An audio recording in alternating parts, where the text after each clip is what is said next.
Here we go. Episode 13. We got Wade and Bradley from AMAYA. How's it going? It's going good, man. How are you?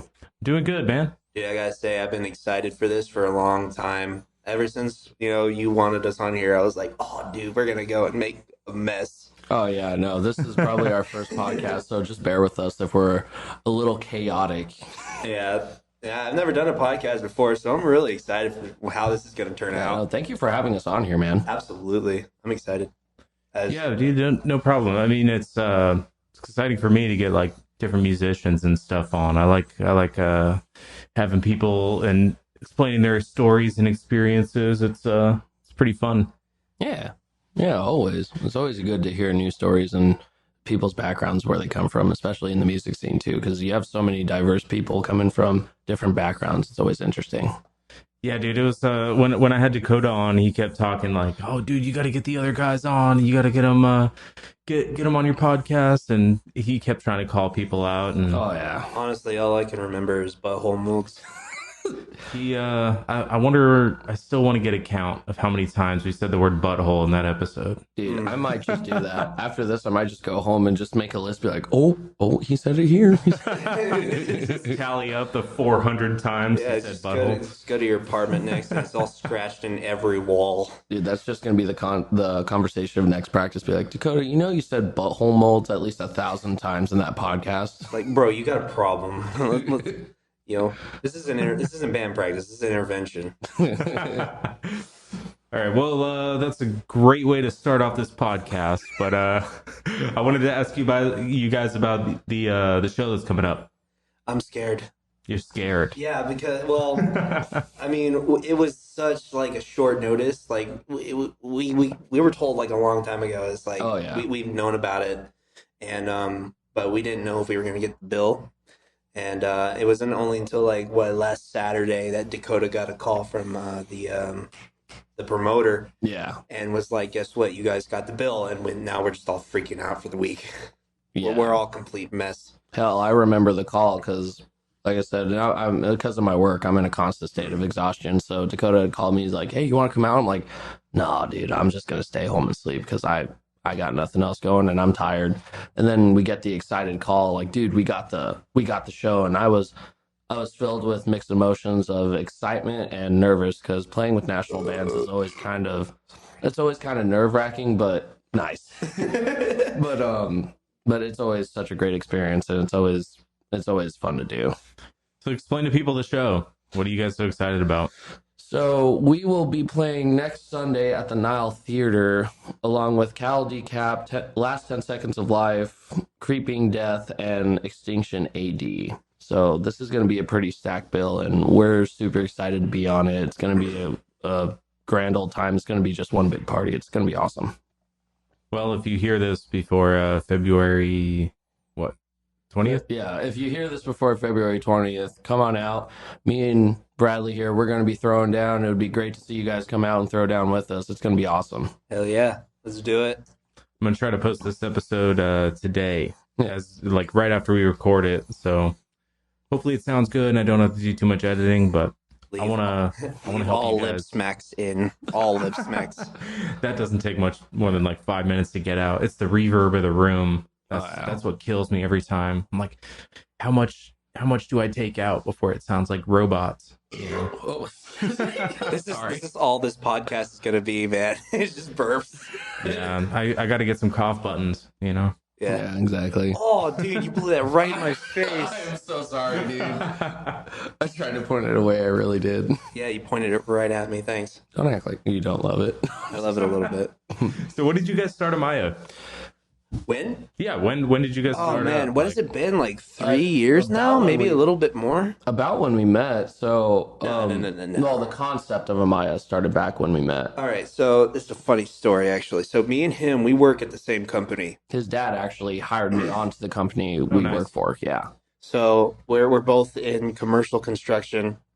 We're both plumbers. Well, at the time I was working HVAC, but that's irrelevant at the time. We were doing like a quarterly review where they put us in this like this movie theater. Funny enough, and the company rented out a movie theater, and we used the board, and on top of the fucking screen, it's like oh, this is how we're doing. This is how much money we're making off of this bill or off this job and whatnot. Yeah, like a quarterly meeting or whatever. Yeah, basically the meeting like, oh, we're spending this much money and you guys are getting this much for a bonus and kind of stuff. Okay. Yeah, so more or less, we were sitting next to each other in this movie theater and kind of started the conversation off as like, or at least as far as I remember, it was like, yo, do you like Breaking Benjamin? And he's like, yeah, dude, well, like Breaking Benjamin was cool. And just kind of like took off from there. I was like, hey, you want to start a band or something? Like just that fucking casual. Like, hey, let's start a band. And it was like, fuck yeah, let's start a band. So,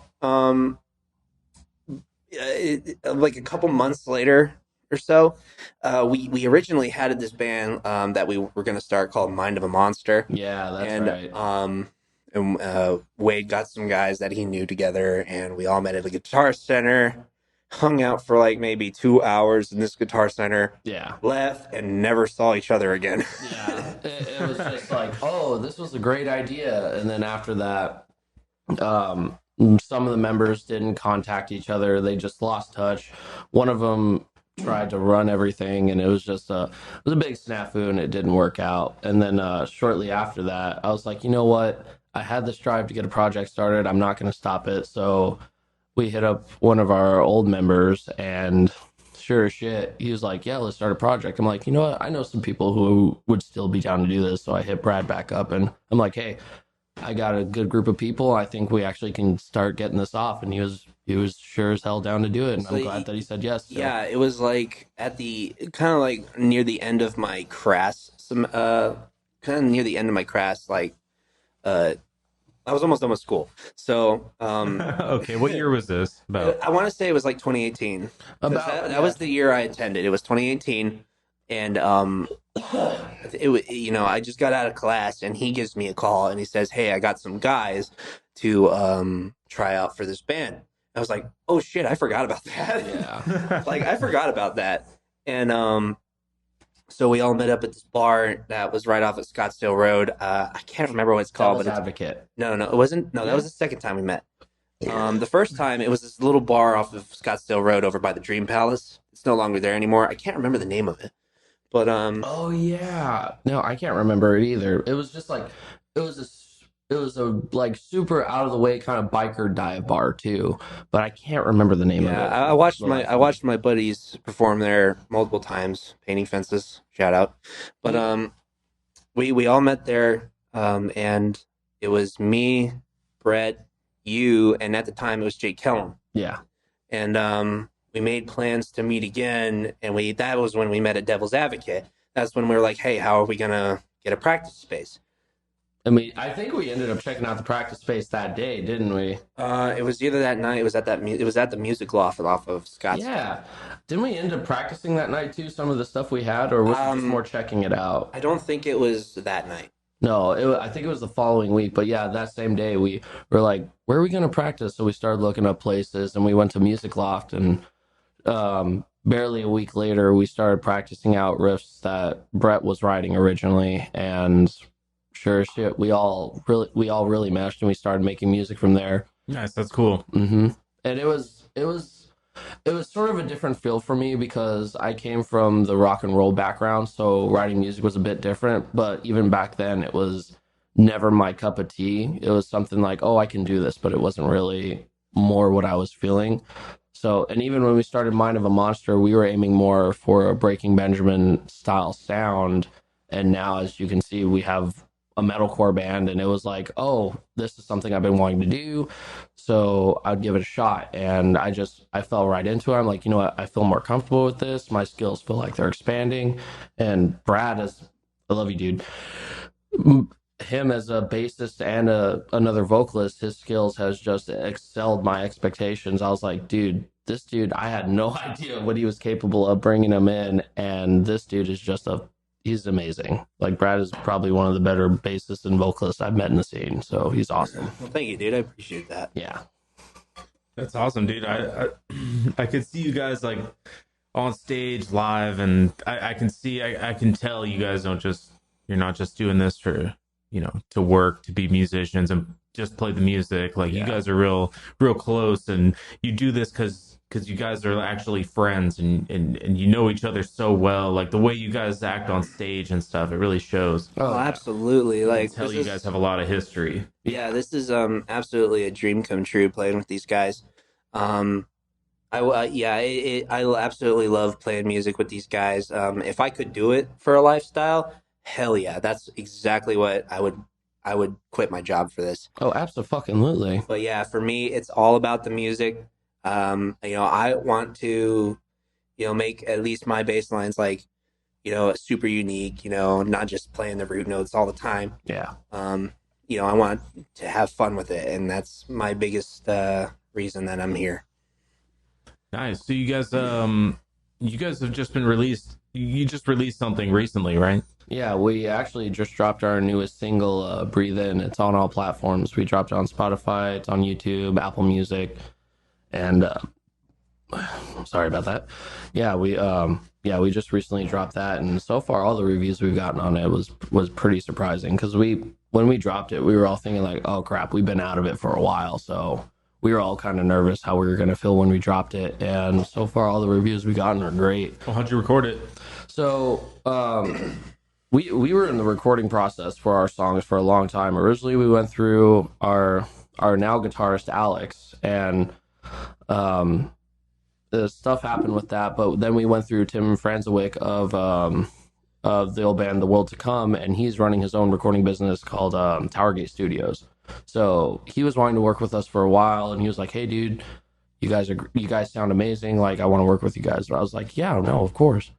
So when we recorded that, we didn't know exactly what we were going into, but in the end, it came out sounding amazing. And Yeah, I will say that like recording all of the stuff that we got right now was a fucking nightmare. oh yeah, no, it was Like it was not that's an entire story of its own. But yeah, Tim really came through for us right now. He recorded all of our stuff. He's a great guy. He's a very talented producer. So how'd you guys record it? Did you go like DI with everything, or Yeah, we pretty much just DI'd straight into his computer, okay? and that's kind of how we did it. Yeah, he pretty much had all the equipment there off of I think he was using Pro Tools, wasn't he? Yeah, he was using Pro Tools. Yeah, he was using Pro Tools, but he had all the equipment there because, like I said, he's starting to shout out to Towergate Studios.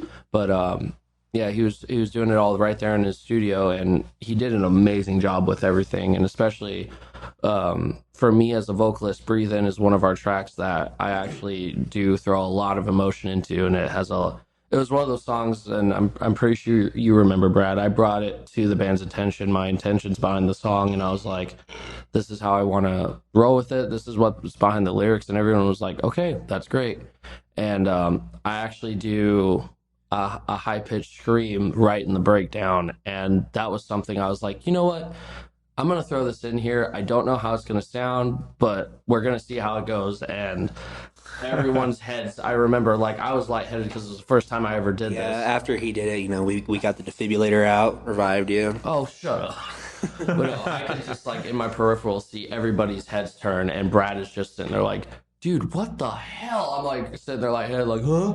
What did I do? And everyone was just like, where the hell did that come from? I'm like, I don't know. And honestly, "Breathe In" is probably one of the songs that, as a vocalist, I'm super proud of it. And it came out sounding great. So you threw that scream on the track, just totally improvised. It wasn't thrown on the track when we were in the writing process Yeah, of it the was song. back when we were first practicing it. Yeah, because originally that song was just gonna have a nasty, bleh, but I was like, nah, that feels a little too basic. And coming from my background, like I practiced most of my vocals and you could probably hear it. Most of my vocal influencers like old metalcore, like Killswitch Engage, Trivium, and then obviously newer metalcore like old Asking Alexandria and stuff. So I was like, oh, I'm gonna throw this in there and just see how it sounds, and it fit with the song and it sounds great. So yeah. Nice. That sounds awesome. So when are you guys playing that on stage then? Oh yeah, no, Absolutely. We're gonna destroy it. Awesome, man. I really hope I can make it. It's depending on a few things, but man, I'd love to be there. That sounds like a hell of a show. We'd love to have you. Hey man, if you can't make it, it's okay. Freaking, it's the thought that counts. And hell, you've been supporting the band for a while, so we still love you. That's good. That's good. I'm glad to hear it, man. I'm Yeah. trying to support everybody out here. You know, Yeah. you guys, Amaya, Condemned. I mean, obviously the band I'm working with, Cytera. Yeah. But we're still getting our shit out. You know, we got that new single out, but And it sounds amazing. another dude. one's coming out on the 25th. I appreciate that, man. Ooh. Okay. We got another one coming out on the 25th, so it's gonna be. I'm absolutely looking forward to it because when I heard that Battle for Sunrise, I was sick. I could really appreciate the vocalist on that song. Oh It yeah. was really good. Yeah, Luis is fucking great, man. He's yeah, incredible. His talents are just always surprising me. He can fucking do some crazy shit with his voice. But he practices so much.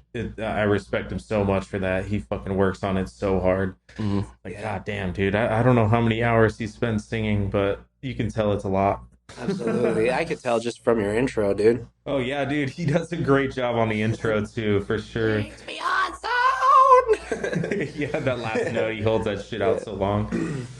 But yeah, it's been great working with him, and he does great in studio settings. I say studio setting, but it's literally just our guitarist's living room, and Dude, whatever works, yeah, man. we're doing everything DI into Reaper, which is like a cheap option for a DAW, you know. So we're doing everything in house, and we get a mix Reaper that- slaps, man.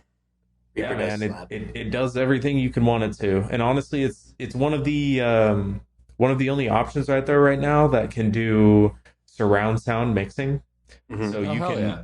you can pull up free plugins in Reaper and mix your song in surround sounds. You can make the guitar like fucking fly around the room and shit. Like Mhm. you can do some crazy shit in Reaper.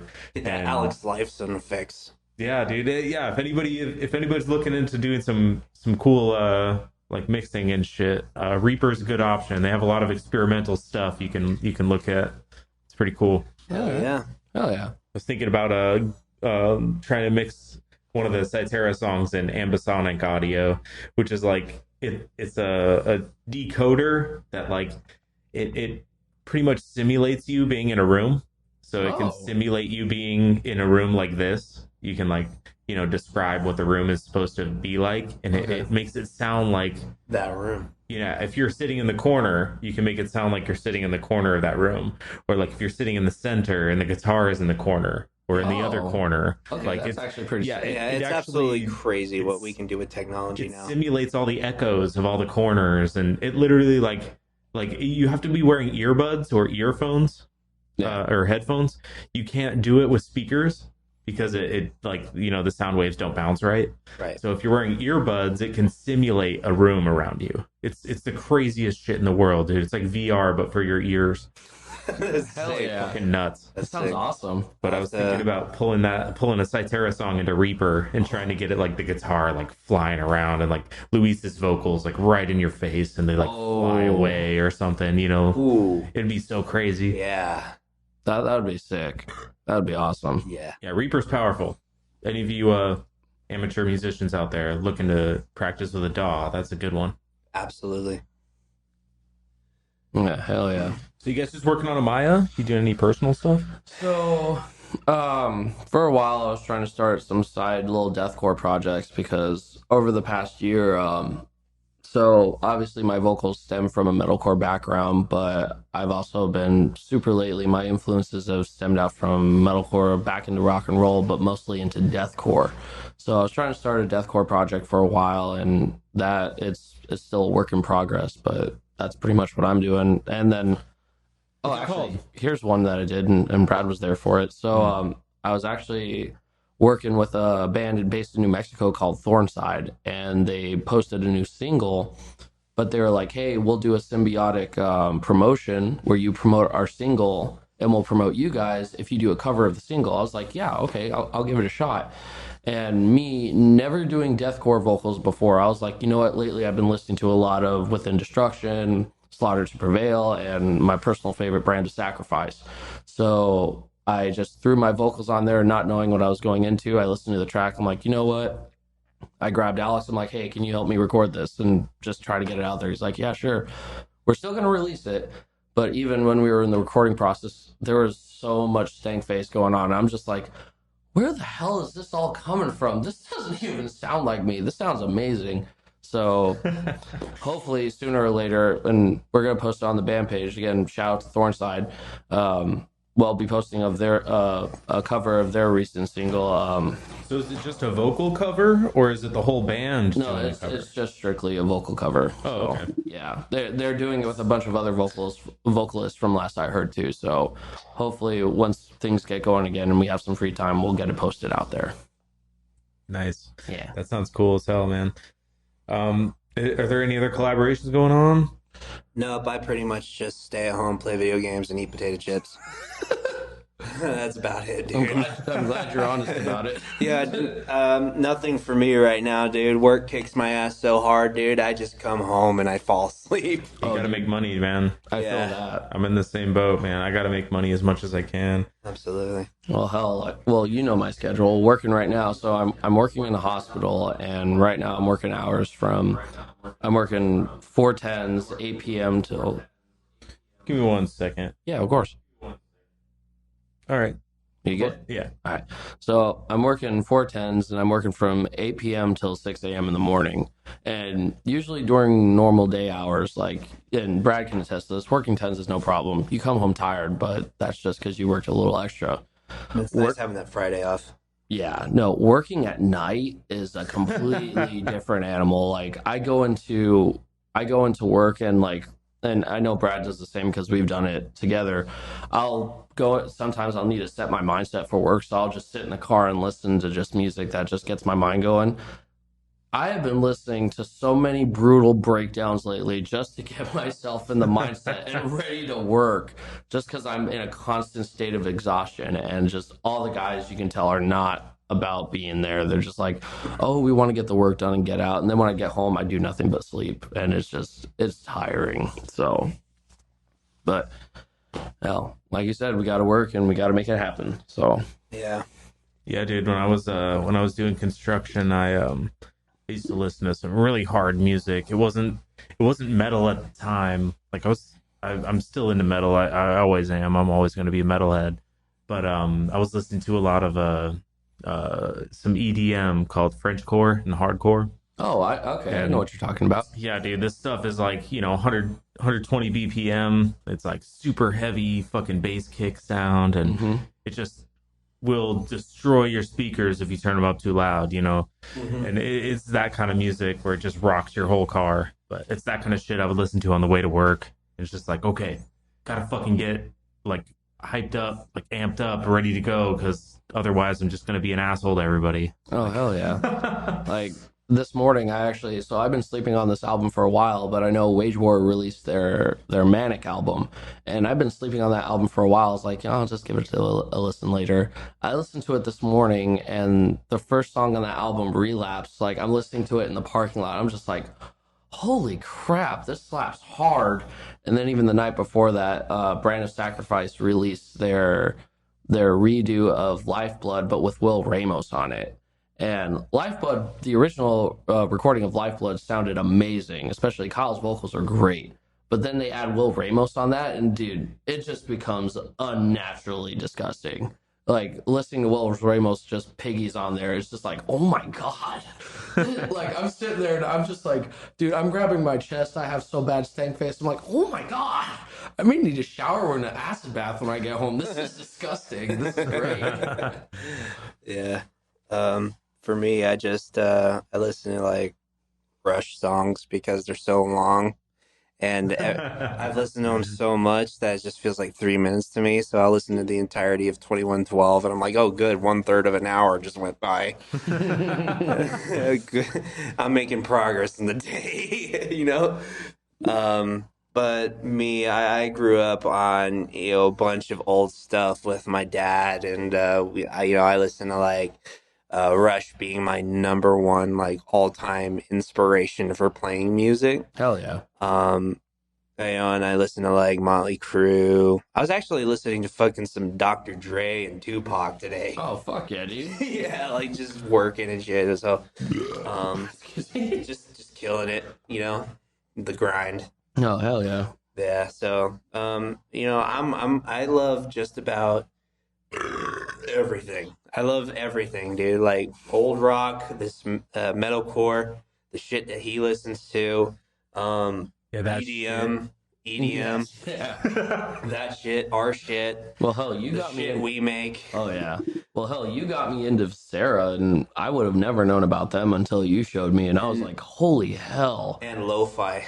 Oh yeah, lo-fi. That is one genre of music that like you can just be having personally for me, you could be having like the worst day ever and you just throw that on and it's just so calming, it's so great. Yeah, especially like at night and Oh yeah. on the special occasion that it rains. Actually, that's what I mainly listen to, and it's weird this shift. So I don't only work just construction. Just to make a little extra money, I'll work DoorDash.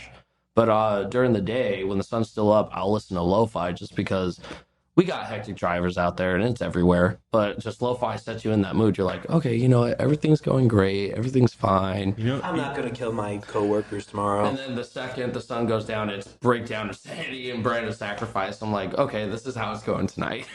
you know what I've been listening to while driving lately is I've been looking up some funk playlists. Oh, really? Yeah, I look up some funk, some like soul, like some old soul music or funk or Yeah. some of that old stuff, and dude, you just lose it. Like that music it's so like real and so pure.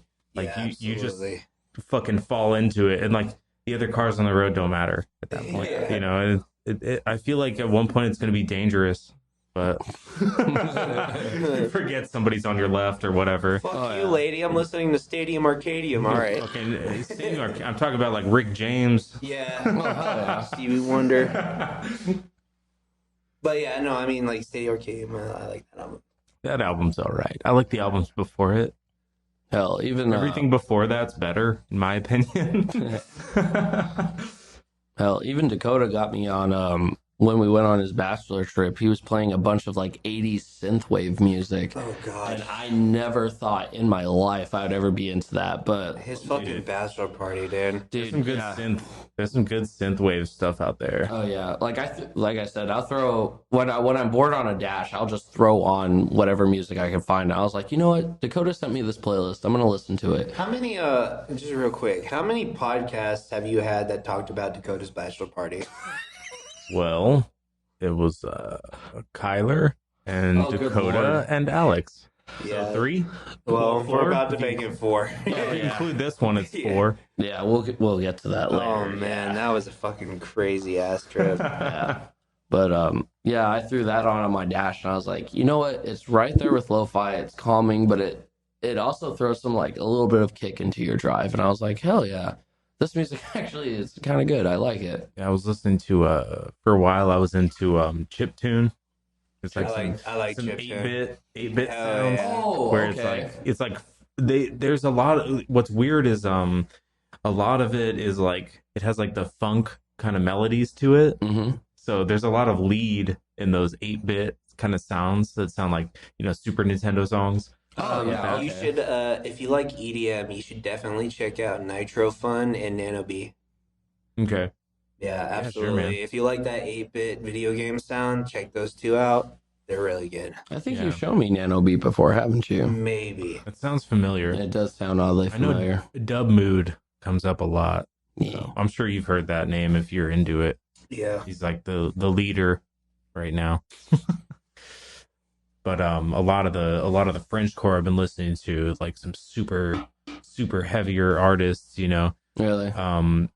they just don't appear in America. Ah. There's like no artists that heavy in the EDM scene here in America. There's one that I know for sure that like is super fucking heavy, and I've actually had him on the podcast already. Oh, really? Yeah, it's Neurotic. Oh, okay. He plays some hardcore. He does some hardcore music, and he was telling me on the podcast that he actually lost a label deal because he was doing it. He was doing too heavy, like he was making shit too heavy. And they were like, "This is not what we're looking for. We Oh, good can't. lord. We can't have this." Wow. He was using like death metal samples and stuff. Like Ooh. this guy is As fucking you hard. should. Like he Wait, knows. so is it like Death Step? like Code Pandorum and all that. That's too gimmicky. This guy's like way hard. Like he's Really? fucking hardcore like DJ, like really hard dance music, but he'll use like a scream from a metal song or something just to up the fucking intensity. Like he doesn't try to make it like, oh, there's a cover of a Lamb of God song. Like he doesn't make it like a oh, here's metal. Like, No, no, it's actually bring a vocalist in and have him do it, or I wouldn't. He would be down. He would be down to do it. Oh, hell you know, yeah, like okay. I've considered, you know, approaching him with doing a like some sort of collaboration with Cytera. okay. And we could like send him some guitar riffs and some vocals, and Yo. he'll fucking make a Yo, hardcore dude. that yeah. would be sick. So that many would people be I know. amazing. That would be sick. So many people I know would listen to that shit, right? Absolutely, I It'd be would. so fucking cool. Yeah, no, I would. But, Yeah, I would be down to listen to that. That would be amazing. And the way Muradic like DJs, like you guys would fucking love this shit. It's so Hell good. yeah. You got to look up his stuff though, for sure. I'll send you a link after this. Oh, Hell fuck yeah, dude. I'd also like to apologize for all the burps we drank. Hey, I told you guys to bring beer. I'm not. That's my fault, I guess. Yeah, I'm gonna be probably. I don't know how many more left. But I'll be at my absolute worst. Hell, I'm already halfway through my second tall boy, and yeah, I'm sorry I keep burping in your face, Brad. Yeah, thanks. Well, It if it fucking makes you- stinks. How do you like the smell, Brad? I don't. If it makes you feel any better, there's nobody to apologize to. 'Cause nobody pays for this. Yeah. Oh. I make no money on this. We'll, shit, so. we'll change that. We'll change that. You'll change that? Are you gonna give me money?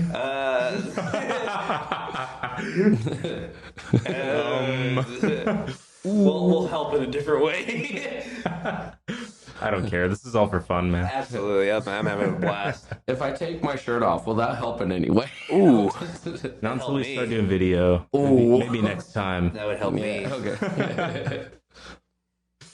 So, Emilio, your Mhm. newest member, Emilio. No, it's his name's no, no. Caden. Caden. Caden. Caden, yeah. Who am I thinking of? I said You're Emilio. probably thinking Emilio of Emilio from Condensed Bloodsaw. Dawn. Yeah. Condemned, yeah. Okay, two people I have not met.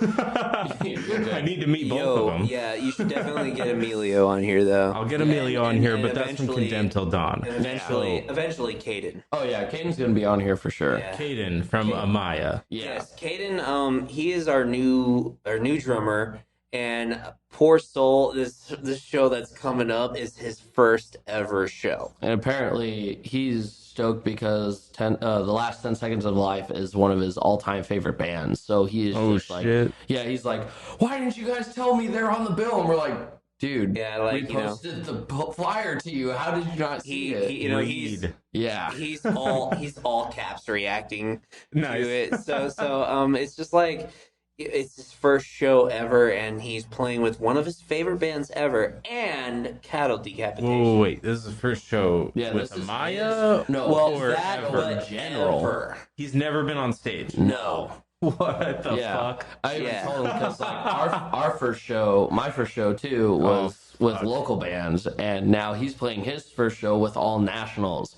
Yeah. What was our first show? It was like Our it was first show was- definitely at Club Red. I remember that. It was with was Pariah. Celestial Exile, I Pariah, Apex Alpha. Yeah. Yeah, That was our Pariah debut was show. Pariah was headlining that show. Mhm. Yeah, That they was helped us crazy. out with a lot on that day But too. yeah, I'm super stoked for Caden, man. His Oh, first yeah. show being this big. Dude, I gotta be there now. I wanna go watch Caden intensely. Make him nervous. He'll I'm just be definitely, running, he'll see you just like eyes wide staring like He's gonna be in the center of the stage. Yeah, it's arms crossed. Yeah, I'm gonna look straight stern past looking. you. I'm gonna look straight past Wade and look right, Yeah, right into his eye. I'll make it worse. I'll give him a shout out. Don't drop your sticks. But Yeah. Caden's been grinding the music like crazy lately, and Yeah, he is super dedicated, and I am extremely grateful that he is putting so much into it.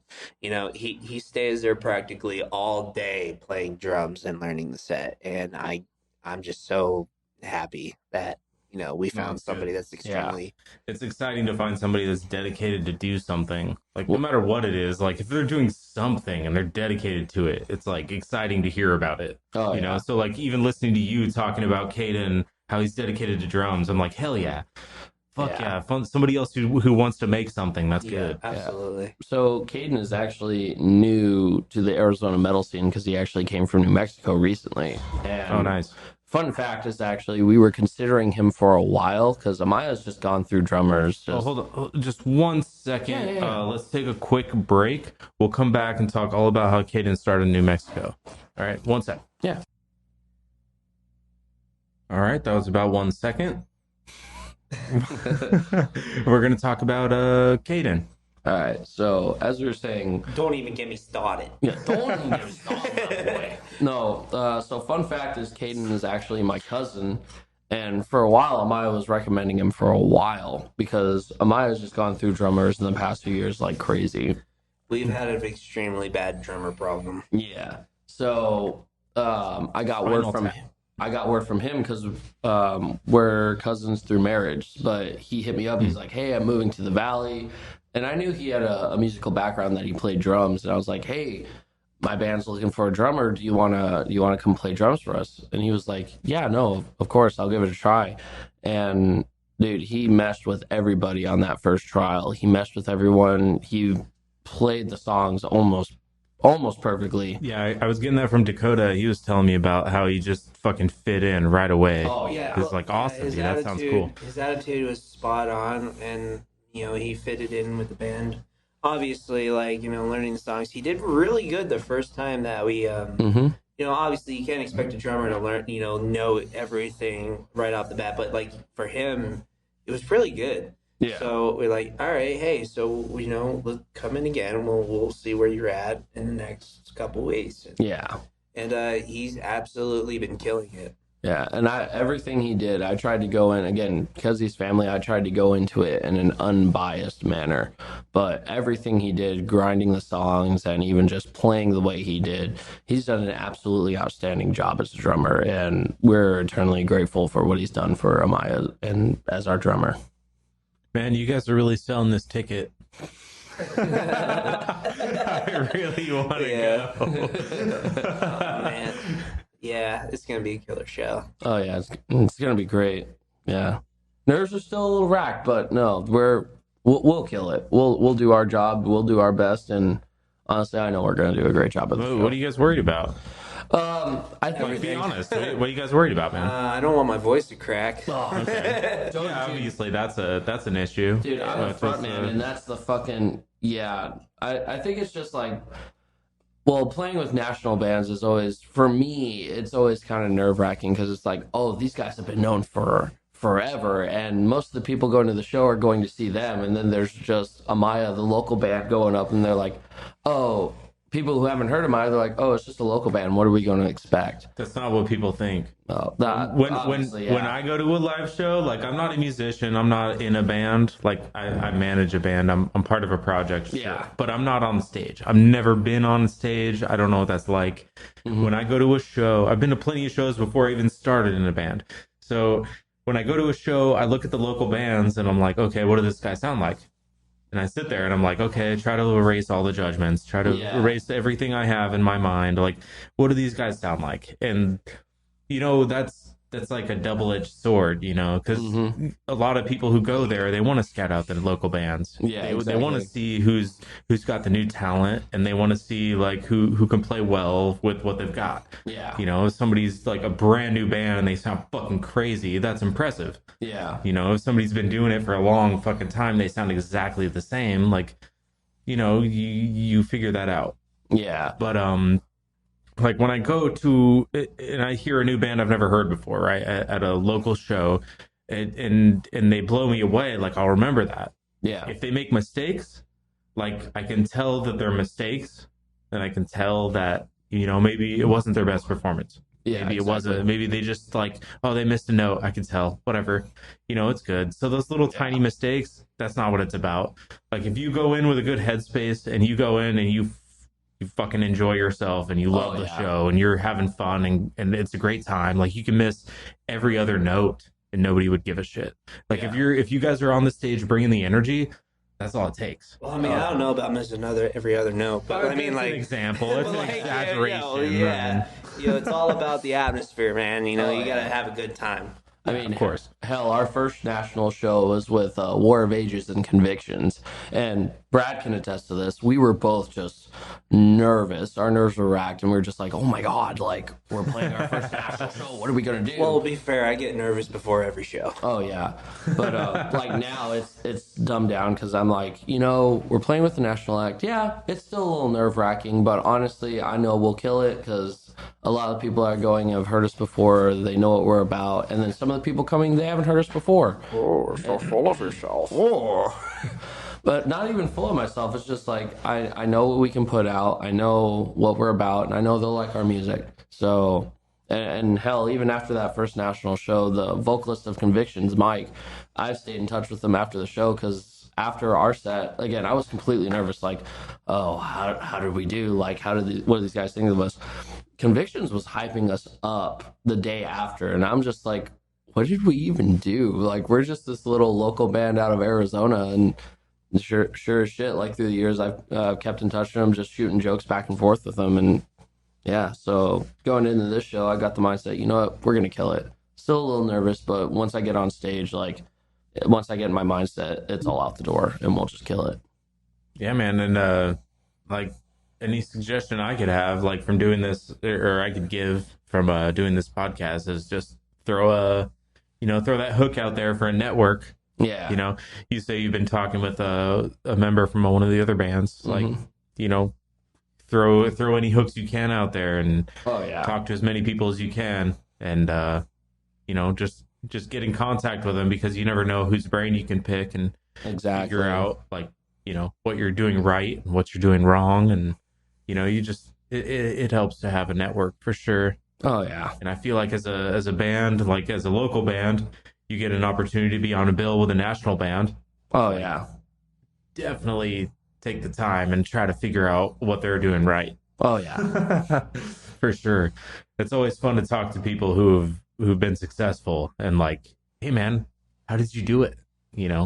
Oh yeah. What did you do? And then like try to compare your own experiences and try to figure out what works for you. Obviously, nobody's path works the same for anyone else.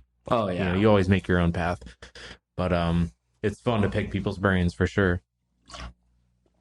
It's kind of what I'm doing here with Things Beyond Sound. Oh really? Kind of just picking people's brains and figuring shit out. It's pretty fun.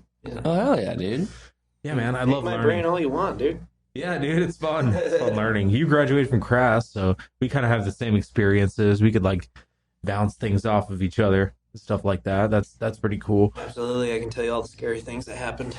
Oh yeah, there's plenty of scary stories at Crass. There's plenty of good ones. But Definitely some good ones and a lot of scary bad ones. That school scared the shit out of me at times, man. So what I was saying, like, the seventh cycle SSL project where we had to record somebody out in I think it's SSL. 10th cycle. 10th cycle? It was a couple years Maybe ago. it changed. I don't know. I don't know, man. Probably not, but like, but like, so the whole test was, hey, show that you know how to use this SSL board, and record somebody on it. And simple enough, I had a guy that was gonna, I was gonna record. He was gonna play some Spanish guitar and stuff on it, but he was a dropout. Like he dropped out of the class really early on. So he was in the course with you? Yeah, he was in my class, and he was like, hey man, so I need somebody to record, and he's like, I'll play the guitar for you. And I was like, all right, cool. And the day of I had to do that project and get him in there, he was like, well, it wasn't him, but it was like the guys told me, you can't have him because he dropped out. He can't come back. And I was like, what? That's Like, dumb. why are you telling me this now? It's just like you have 10 minutes to find somebody to record, or you fail and you have to do an internship at the school. And I'm like, fuck. You know what I mean? You couldn't just like fill out like one of the guest like sign up sheets and I don't know. It's just the fact that he dropped out of the class and they wouldn't let him back in. And luckily luckily, gonna steal some stuff or Yeah. something because he dropped out. I don't know. It was dumb. It was really dumb, but it put me in a panic mode, and I had to call one of my classmates. Like, bro, I need you to write fucking now, dude. I need you to write. Bring your acoustic guitar, and I gotta record you like right fucking now. I ended up getting a C on it. I don't care. I'm just glad I don't have to do intern hours in school. Oh man, it was fun, dude. There were so many terrifying shit at school, but I loved it. I loved my experience. Oh Yeah, yeah, they dude. they have a system and they have to like put everybody through the same pipeline, and you know at some point it comes down to the wire where it's like, you know, are we gonna let this guy slide or not? Yeah. And sometimes they gotta say no. But like 10 minutes before I'm supposed to do this project, like Hey, come on, dude. and a lot of it, I feel like a lot of the decisions are up to people who are a part of projects, Yeah. which, you know, they're like the students that just graduated that need hours that are like working at the school Hmm. for money or whatever. They're doing like the bullshit jobs, like all the equipment and checking out microphones and whatever. Making Yeah. sure all the classes wrap their cables right. Yeah, stuff like little stuff like that, and they leave a lot of important decisions up to people whose jobs are to do those things. Yeah. And it's like, okay, well, maybe that's not the best choice, but you know that like Yeah. it's not a perfect system what they've got going. It's not perfect, but you know you learn a lot, and I would suggest anybody who's going into like studio recording, if Hmm. you're trying to be in a studio recording vocalist or recording pop songs or you know country or whatever, something popular, if you're in a studio environment making a lot of money making recordings, like doing that kind of thing with major labels, Crass is a great place to learn. Oh, absolutely. I'm not saying that. I'm not trying to like, bring, talk bad about the school. I absolutely loved my experience. Um, it was just scary. Okay, That's like Yeah, I'm not gonna lie, dude. It is not an easy course. It is not easy. well, it takes a certain amount of effort, man. You gotta fucking sit down and put some work into it. Like Oh, it's literally absolutely. it's almost a But full-time job to oh, put the absolutely. work But into it. yeah, 100%. But I lived in Buckeye at the time. You know what I mean? Dude, that's a bad place to live. Absolutely. There was And there was a dude in my class who lived in Buckeye, and I was just every day I'd see him, I'd be like, man, that sucks. I'm sorry. yeah. And there was one time where we had to be at the school at like 3 a.m. in the morning Good to lord. practice on the board before Yeah. one of our tests. And it's like, all right, do this, Yep. go to that tape machine, rewind it, or do whatever you're on the tape machine. Ready the tape machine, right? And so we had to be there at 3 a.m. in the morning. I had to leave at like 2 in the morning, Yeah. and For people that don't know, who's not from Arizona, Buckeye is like a part of the metropolitan area that's like way on the outside, and it's almost 45 minutes away from the campus we're talking about. it's It's a about 40-minute it's drive. about a 40-mile drive. No traffic. It's 40 minutes. It's pretty much Yeah. the area that you can drive into and see tumbleweed just going from house to It's house. a No, lot that's of- Whitman. Buckeye's a lot of warehouses. Yeah. It's a lot of industrial area. It's a lot of commercial property. It's just a lot, like there's Amazon warehouses out there and Oh, yeah. stuff. And then you're driving all the way to Tempe, which is like super metropolitan. Mesa. Like No, Gilbert. You're driving all the way to Gilbert. well, Well, Gilbert's like more like cowboy, like Well, way- I was in the Gilbert campus. either way. Yeah. Well, there's two campuses. There's one in Tempe, technically, which is right next to Gilbert. They're like 5 minutes away from each other. They're really not that far from each other. Yeah. But it's a 45-minute drive from BFE Buckeye all the way to fucking to Crass. Like it's a long ass drive, and Yeah. yeah, it sucks, man. I had It a was- guy who lived in Buckeye in my class. Holy shit. I definitely had to make an effort, but I'm glad that I graduated. I did end up graduating, thank God. I was so close to getting the gold, man. I was so close. I wasn't close at all. no. No. Oh.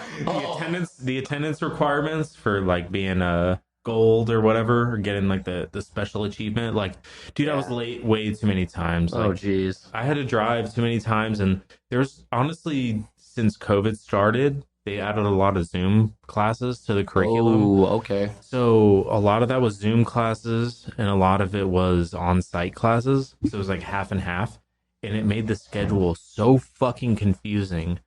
And I like there was a lot of times where, you know, it would be like the day of, and I'm not sure where I'm supposed to be. So I was supposed to be at the campus or just at home on the computer. So it was like a lot of it was pretty crazy up in the air when I was going to it. It was like kind of in the middle of the pandemic thing, so it Yeah. was a little weird. Okay. Yeah. You probably went to it way before that. So. Yeah, I was class of 2018, I think. That sounds about right. Yeah. Yeah, That was about the time you hit me up. Yeah, for because the whole band. because I hit you up for AMAYA when you were still going to class, and I remember I remember you were telling us, giving us updates on like the classes and whatnot. So Yeah, well, I was luckily it was right at the end of the class, so yeah, I you ended up told me a working out. lot of the nightmare stories, but like any other experience, like even in what we do, there's good days and there's bad days, and Yeah, like, but it's nothing like a bad day at Crass. oh yeah, Yeah. Yeah, there's some days at Crass where it's like you're just sweating the whole day. Like, Yeah, 100%. really, well, there's some days where they tell you like, okay, you need to do all this prep work before the day. You need to go online. You need to look up all this information. You need to have this list ready. You need to have these input lists ready. You need to like map out all of your inputs for the board. You need to map out all of this stuff, and then you like show up to class and you're like, shit, Yeah. I didn't write this down.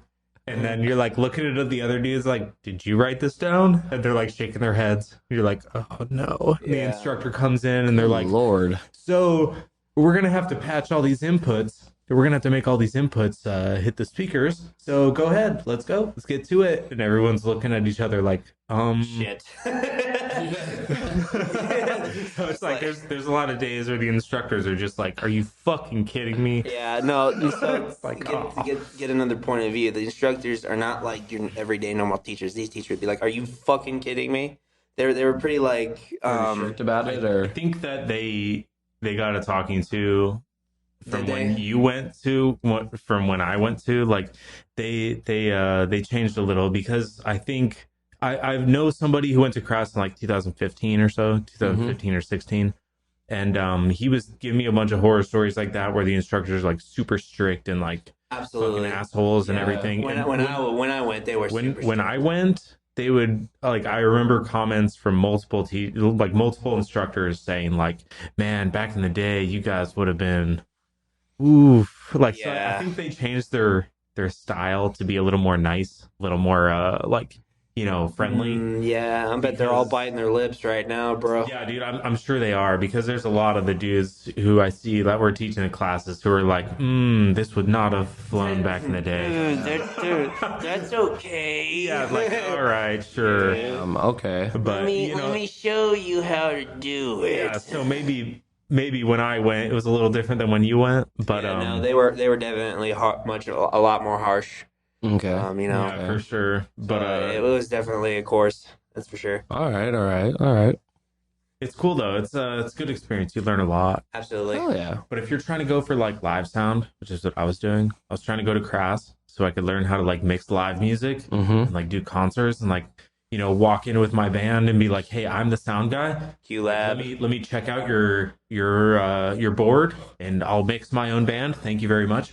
Yeah. And Crass, their live sound program was not what I was expecting. I It think wasn't. that's the only. So I think you remember this. So when we were trying to do Mind of a Monster, we were trying to do a recording before we had any music put out, and it was a cover. It was a cover of This Wildlife's Sleepwalking cover by Bring Me the Horizon, and the kid in there who was recording us. Again, everything was trying to be run by one person, so obviously me coming in doing all my metalcore vocals at the time, I was trying to learn clean vocals that day, and I was like, oh crap, I've never listened to this cover before, I'll give it a listen. So I gave it a listen and I was like, oh crap, how am I supposed to do this? And that whole time the kid had us on a time frame. He's like, yeah, we got to get out of here by this time, you got to get this down. I'm like, dude, vocals take a minute. Like, Wait, this was Mind of a Monster? yeah, this was when we were doing Mind of a Monster, like right before it broke up, and I was just like, Hurry up, I hurry wouldn't up. even Yeah, say pretty much. that band didn't even get off the ground, and dude. then the dude who was producing it was like, oh, but you can charge me this much to get the recording on CD, and I'm like, what? No, like, No. like it's one cover. I'm not gonna pay like I think it was like $30 for it, and I was like, No, I I'm could- not paying $30 I for just just do a this in my cover. closet. Yeah, like I can do this in my car. Are you kidding me? Yeah. All right, man, go for it. Yeah.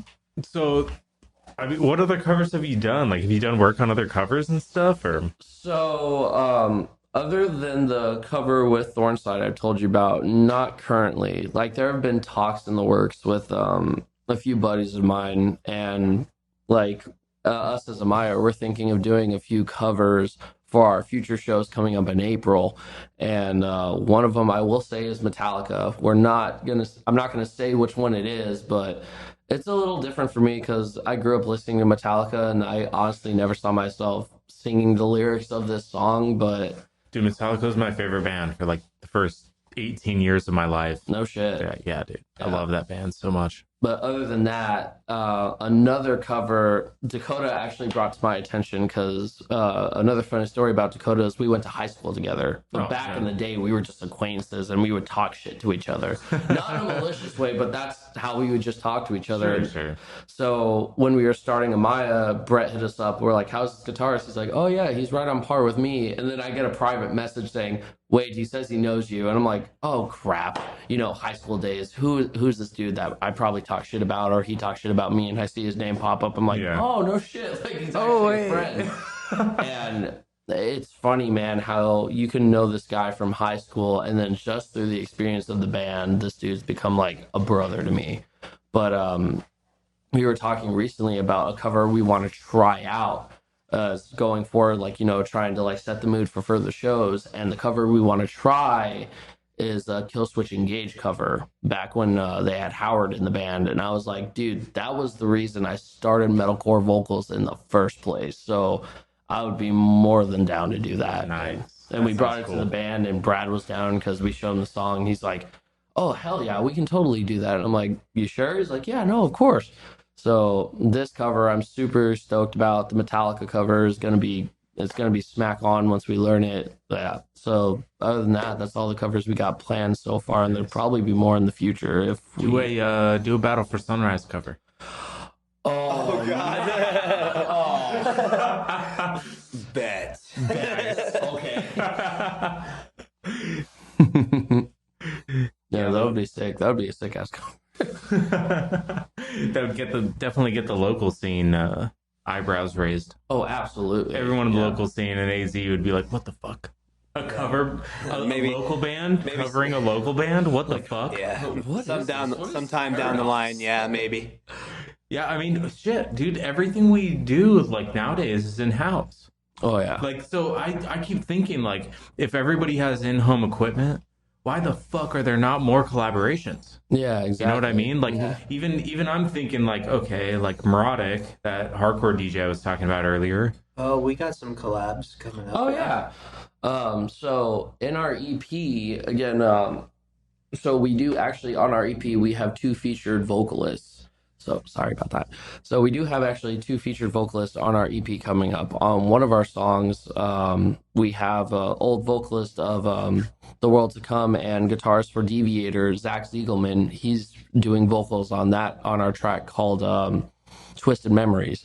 And the other song we have ex-vocalist of Beyond Our Suffering, and the band's name's eluding me right now, but he's going to be on there doing vocals as well. So on this EP and one of our shows in April, we have both of those vocalists performing with us. So that show's going to So they just jump up for a song. yeah, they Or- jump. So how it works is they jump on for a song, and then how me, Dakota, and Brad and most of the bandmates talked about it is on the last song, I'm gonna have them jump in with me at the breakdown, and it's hopefully gonna sound amazing. It's gonna sound great because both those vocalists, shout out to AJ Madrano and Zach Siegelman, they are both talented vocalists, and they both know what they're doing, and they will make it far in this scene if they keep doing what they're doing. So is this happening this Sunday? Unfortunately not, just because of the short time frame we had. Yeah, we only got like a week's notice, and we're just Yeah. okay. Yeah, we're okay. just All right. the That's cool as hell, though. Yeah, the second we found out, I literally hit them up and I was like, "Hey, can you remember the song in a week?" And they were both like, "No, you gotta give me at least a month." And I was like, "Okay, well, can you do it in April?" And they're like, "Oh yeah, without a doubt." So in our April shows, they will be on stage with us and they will be performing, but this show, unfortunately, just because of the time crunch, it's not gonna happen. So No, that's cool. That's cool. I can't wait to see that. I love the collaborations on stage. When I had Kyler on the podcast, I was talking with him about the house shows I had in my living room, oh, and it okay. was Yeah, so I remember fucking, hearing about that. dude, it was so fucking cool. I can't wait to do that shit again. Oh yeah? Someday in my life, I'm gonna have a house, and I am totally going to invite bands to play there, and I'm gonna set it up to where I can literally just clear out the living room as a stage. I Oh, want to dude, do it on hell yeah. purpose because I fucking love it. I've done it too many times, which is like 3 times, to not ever do it again. So like once you have a house show in your living room, like you're always wondering when the next time is going to be. It's just so fucking cool. Yeah. Like to have a metal show play in your fucking house. Oh hell. So like when I finally get a house in my life at some point, I will have a house. I'm telling myself that right now. But when I do, I'm definitely going to be having some shows, some private shows in that house, and it's Oh, going hell to be yeah. fucking sweet. And Kyler told me the first time he went to sing for Condemned Till Dawn was at the house show. I in my heard about living that room. actually, yes. So it's like it's crazy to me to think that there were collaborations that happened for the first time Oh yeah. in the living room show that I created. It's like shit, I could do this more. You know, I could get bands together and like I could be the one who inspires the vocalist to sing for another band, or like to have a guitarist play a solo for somebody else. Just fucking plug your guitar in, like fucking rail a solo off like right in the middle of their song. Like who cares? Oh It'll yeah. be fucking dope. You know, little private shows like that, you're flexible. You can do whatever the fuck you want, and it's gonna sound awesome. Hell you know? yeah, dude. So I just can't wait till I'm in a spot where I can put those back up again. Obviously, I'm in an apartment right now. That's where we're at. Well, once you get a house, we'll come trash it. Oh, what's Oh stopping my you now? god, I can't wait. I can't wait for AMAYA to come play at my house. That'd be hell yeah, dope. dude. I mean, without a doubt, yeah. Keep us posted when that happens. We can't guarantee that any furniture will not be broken. We're not responsible for broken Yeah, Hopefully you guys are broken making, windows. Hopefully you guys are making way more money than me at that point. Dude, our lawyer says we're not allowed to say we can't guarantee. Lawyer. But, Like we have a lawyer. yeah, like if we ever get one. If you're making money, you'll have a lawyer. Oh yeah, without a It'll doubt. be an entertainment lawyer. It's not about damages. It's just going to be about your copyrights. Oh, dude, I love collabs because also, like we were saying before, you got musicians who come from different backgrounds, so their technique and how they do things is completely different. Oh yeah, absolutely. So like AJ Madrano, obviously Beyond Our Suffering was more like a metalcore meets deathcore kind of band. So his influence are a lot like Lorna Shore style vocals and stuff like that. So bringing him on the track, the vocals they're definitely harder. They bring a bit more oomph to the track that we brought him on. And then Zach Ziegelman, he comes from more of the hardcore scene. So his vocals are just more punchy and in your face. And it was funny when we brought him to record because how me and him actually met was I first met him at his show when he was playing with The World to Come. And little than a month later, I found out this dude shares a birthday with me. And I'm like, how is this happening right now? So I hit him up, I'm like, bro, is this really happening? He's like, dude, that's fucking crazy. And in the short time frame, dude, that dude's become one of my closest buddies. But as a vocalist, that dude can shred on vocals. Like me and Alex, we were recording him, and he is loud. Is he local? Yeah, no, he's a local. Yeah, he's out here.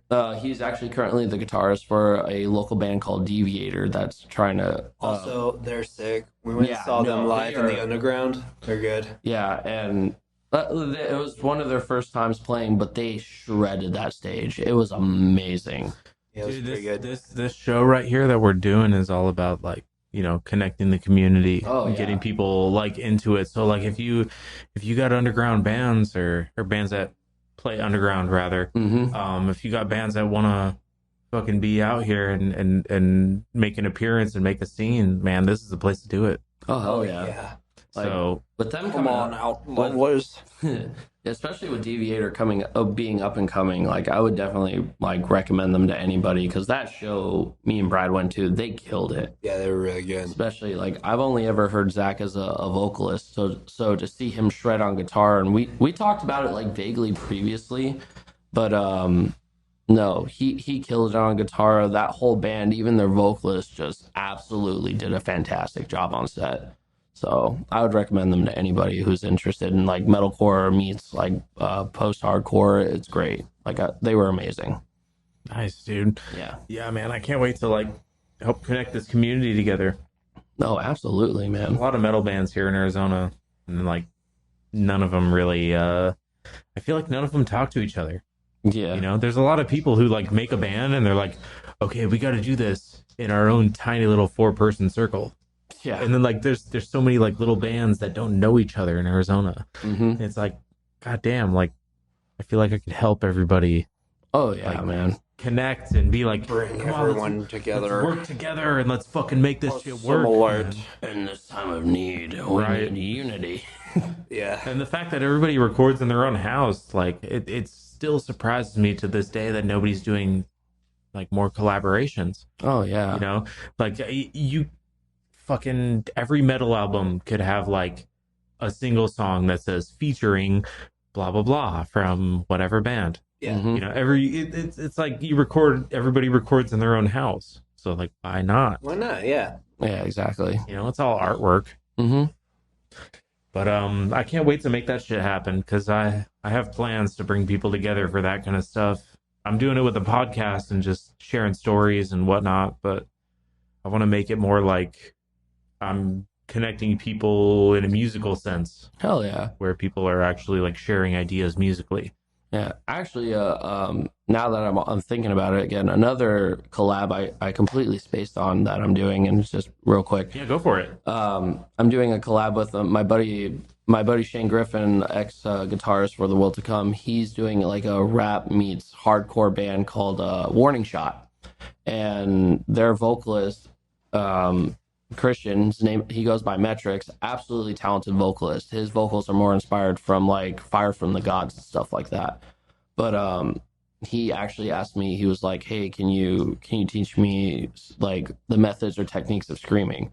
Me being a vocalist, still learning some new techniques and whatnot, I go into it with an open mind. I was like, dude, I'm still learning just as you. I can give you pointers, but as teaching, like I can only do as best as I can. So take it with a grain of salt. And that dude has done nothing but exceed my expectations. Like that first night I went in, his growls were like a little muffled, but you can hear gradually through the night as I gave him like small tips and pointers, like he got more comfortable with it, and it just became more of his natural sound, and it was amazing. But after that night, he even said, he's like, dude, I want to include you on one of our tracks. I was like, this is new to me, like no one's asked this of me. So whenever they get to that track they're writing that they want to include me on, that's going to happen here. I don't know when, but yeah, you'll probably, whenever they come up and start releasing their music, you'll probably hear me on one of their tracks. And a shout out to them because they are absolutely great at what they do. That's cool, man. When that comes out, definitely send that to me. Hell yeah. Like I love collaborations. I think that's the coolest part of the art, like the artistic world, Oh yeah. you know, and I'm surprised that music doesn't do that more. I see it a lot in like the hip hop and the like the pop scene and stuff. You know, you see collaborations between pop artists all the time, Yeah. constantly. Like as far as metal goes, it's like, you know, here's a metal album.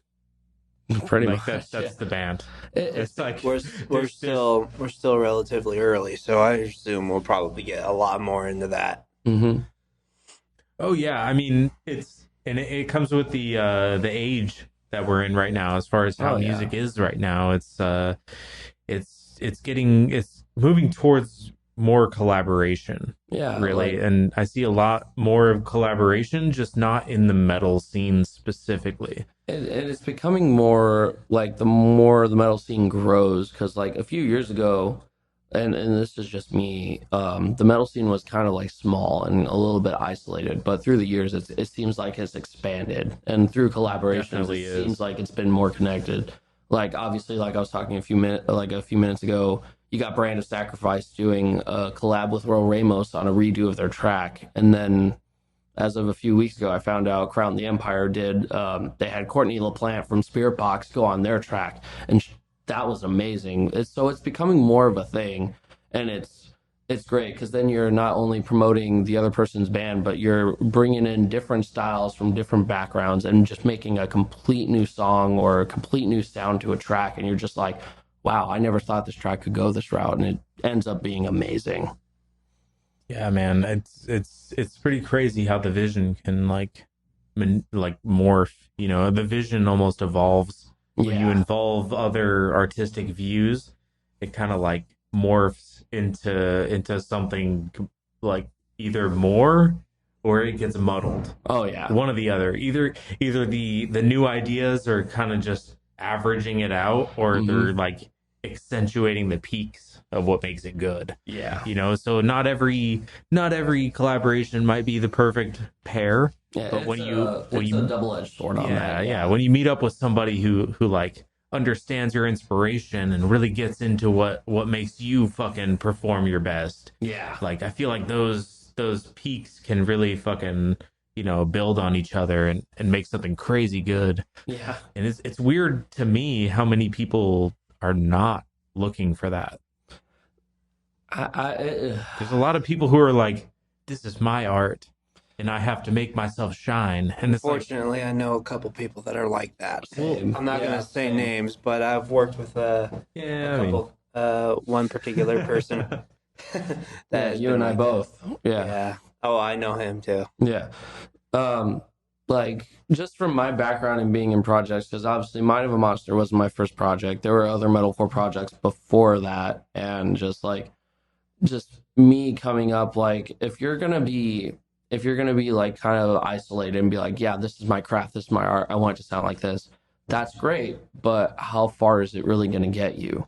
Like if you're willing to collaborate and evolve, if you're willing to like include other people and like we were saying, mix these different sounds together to see what you can come up with, you may come up with something great. And you may come up with something that people it's gonna grab the people's attention and be like, oh crap, like this actually slaps. This sounds great. And if you keep your one sound, it sounds great, great. But And I think the most important thing is control your ego, because exactly. ego will definitely destroy your image if you lose control of it. Mm-hmm. And that is just like I'm not calling anybody that we've met recently out. It's just a long time ago working with a guy that, had a bit of an ego and it completely destroyed the mood of the band, and it's just not a good time, man. No. Like, you got a little bit of criticism and he can't take it, and then it just starts a fight. It's just not good. yeah, I think the biggest problem with egos is the fact that like when somebody starts giving you criticism or you show somebody like, hey, how do you like check this out? And somebody says like, hey man, I think this could be better. I think you could change this. I think this could be different or whatever. And then they Yeah. go, what the fuck? Exactly. Why don't you fucking do it? Yeah. Well, It's that's like, exactly what I dealt with. yeah, and it's some people can't get over I that, tried, man. yeah, well, I tried giving some ideas, and was just like, well, fine, why don't you just be the leader of the band? I'm like, nah, you know what? I'm not doing this. And Gross. I ended up leaving the band at exactly like that. Yeah. Just done. I was like, I'm not having this.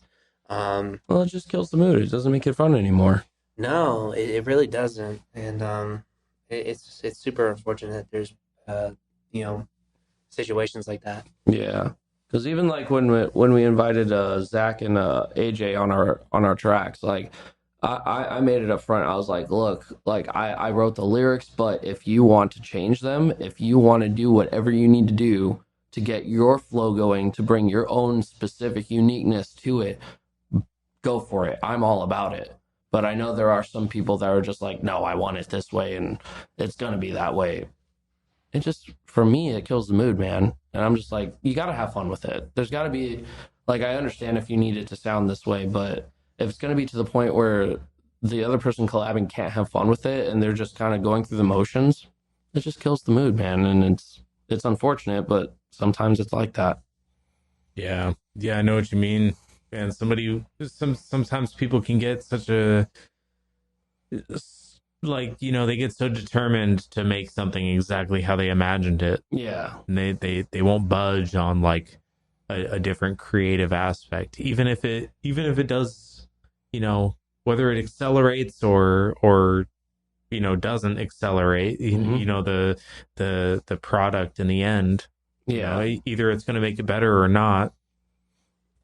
So but it comes down to taking that leap of faith. If you want to collaborate with other people, and that even includes like as a band. A Yeah. band has multiple people. They have to collaborate to Oh, make yeah. a song that is by the band. So in this sense, that's a collaboration. Yes. So like at some point, you got to like think like, what is this song about? Is it about the band, or is it something I wrote? Mm-hmm. And eventually it gets pretty crazy when you're dealing with huge egos and Yeah. people who can't fucking lay down a little bit to say like, maybe this isn't the best. Maybe this is just something in my head. Yeah, I don't know. exactly. I feel like I would- artists are really bad at that. Yeah, I'd just like to point out that this is nobody that Amaya No. has worked with. Everybody that Amaya has worked with is fantastic. I absolutely love. This was just an experience that I've dealt with Of course. a long time, way before Amaya. So I just don't want to get that out of the way. Yeah, no, of course. Yeah. Yeah, we're speaking generally as artists. Yeah. I mean, everybody's gone through this shit as a musical artist. Oh, absolutely. I mean, Yeah, no. when you're working, I love Zach. I love AJ. I love both of those guys. It's just I just want to get that out, clear the air, and be like, this is nobody that Maya has worked with. Yeah, no, of course. We love everybody we've worked with so far. Yeah, everyone's good. been amazing so I'm far. glad you can say that. I know some other people who could not say that. Oh, I, it's like, I've- wow, these I've- guys are I've wow. heard I've heard some horror stories. Really? Yeah. So I'll let you know when we get some. That's good. I'll have you back on. You'll probably have Oh, hell yeah. just me or just Brad, and we'll just be like, man, this guy. No, just No. no. I'm kidding. No, we can't be like that. No, Well, no. I don't really have any rules, so that includes rules about like repeat guests. Yo, fuck this guy. No, I'm just kidding. Dude, so if I show up completely slobbed out and just Adidas with an AK-47, would that be completely fine? No. Oh, No. oh, boo. No. I know how much you want to slow off your. I'm drunk. Hold on. I know how much you want to show off your Adidas tracksuit and fucking AK-47 and Slav squad. Even if I had one. Just I don't know how much you want to show off your Slav squad, but we're not. No AKs. Yeah. Hell, you know me. It would probably more just be like Stay Cold apparel and freaking Crocs or Vans. Nah, you're gonna show up like Filthy Frank one of these days. All right, let me. In a pink morph suit. Yeah. Dude, yeah, pink morph holding an IPA or a bottle of mead, and yeah, we'll be good. Hey guys. Can I have it?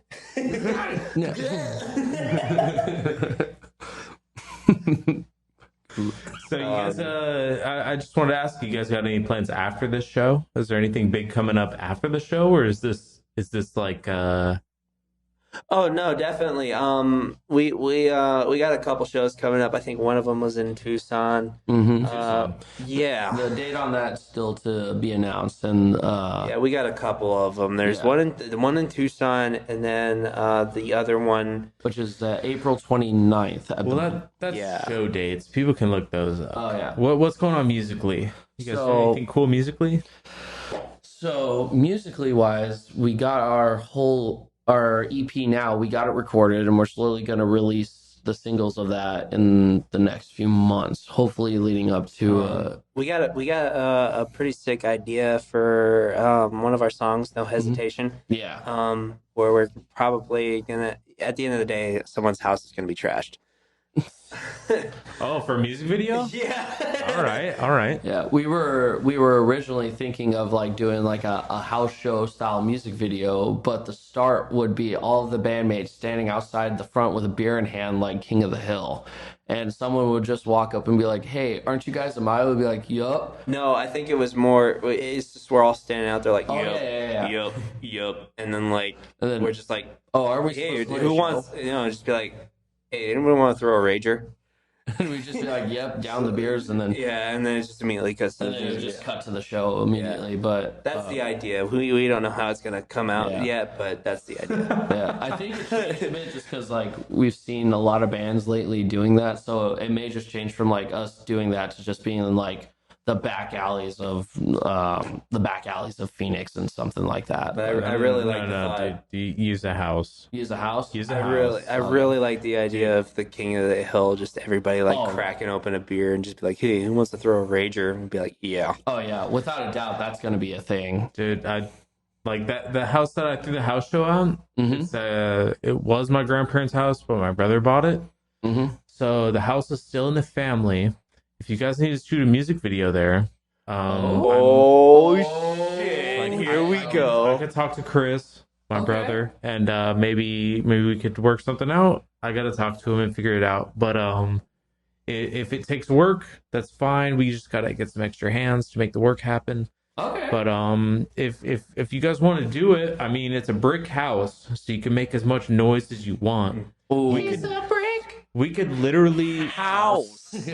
Sorry. It might be a little preemptive, but we might be able to like set up your shit in the living room and like do a fucking jam out at night All and right. try to get a good video. I don't know. We'll have Alex Brady jump through the window.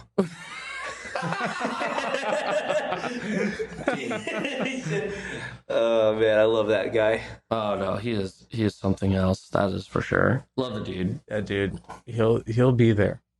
No, Absolutely, absolutely. It would not be the same without Alex Brady. Oh, and then dude, after the video, I'll get a text from him and be like, "Text me when you get home." Dude, like I'll be sitting there probably tipsy, be like, "Okay." All right. And then if I don't respond, I'll get a message in the morning. You never messaged me. I'm like, dude, are you watching out my window? Like, no, I love Alex. He's great people. Yeah, absolutely, Alex. We always hang out. Another idea we had for going forward, other than the music video we have another idea, which so my family's originally from Globe, and that area is like old mining community, but it's also in the Pinals, which is very forested area. Mm-hmm. Hey, pull this mic closer to you. Oh yeah, Just move sorry it, about that. the whole base. There you go. That's good. There we go. All right. So we were thinking of doing a music video up there. We were gonna wait till it was snowing in Flag, but we missed that time frame. So Well, who knows? Who knows when? Dude, it could snow again. Yeah. It snows Well, in April. especially well, it's not only that, but we don't know exactly how when we're planning on doing this music video anyway. But the idea is Okay. we want to get a snowy landscape. yeah, Right. or because Go to Idaho. oh I god, would love. Potatoes. how much do you charge for travel? But Yeah, play out there, just a bunch of potatoes around. oh yeah. But the Pinals around this time of year, they always have snow on them. But I think it was last year or 2 years back, the Pinals actually were hit by a forest fire. So Yo, was this when we were shooting the first music video we were trying to do? no. This is more up east. This is like a good hour, 45 minutes away. Dude, I just saying, I just want to throw this in there. Remember when we were doing what's that song called? No, the first one. Fake Wolf Spark. Fake Wolf's Yeah. Pledge. Fake Wolf's Fake Pledge. Wolf's Pledge. That's right. And yeah. we were doing that music video out there at fucking what was it? Table Mesa. Table I was Mesa. there.